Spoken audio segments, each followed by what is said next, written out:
नमस्कार। तर आज आपण इथे एका वेगळा प्रयोग मुलांसमोर दाखवण्यासाठी इथे ह्या चहाची व्यवस्था आपण करतोय। आपण इथे सगळेजण या जरा जवळ घ्या ते माईक कॅमेरा।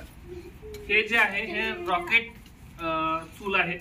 रॉकेट चूलची रचना आपण तुम्हाला सांगतो ही रॉकेट सारखी दिसते, पण ह्याच्यातून जो धूर आहे तो इतर चुलींपेक्षा कमी येतो असं या बनवणाऱ्यांचं म्हणणं आहे आणि आम्ही तेच तपासून पाहतोय।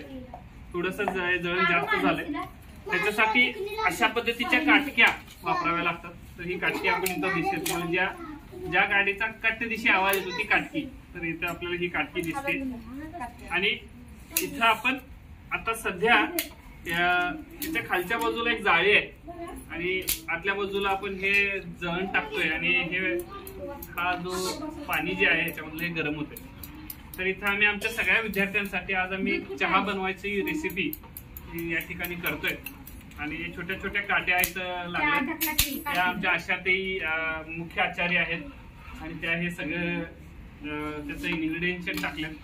हे जे आहेत आमच्या रेश्माताई या आचार्यांच्या वरच्या आचार्य आहेत, त्यांनी हे सांगतील त्यामध्ये नियोजन होते। आणि आमचं डिपार्टमेंट इथं तुम्हाला दिसतंय हे वर्षाताई 2 या वर्षाताई 2 सगळ्यांना वाटपाचं काम करणार आहे आणि ही आमची सगळी गँग आहे। हे हाय करा तिकडे, हाय म्हणा।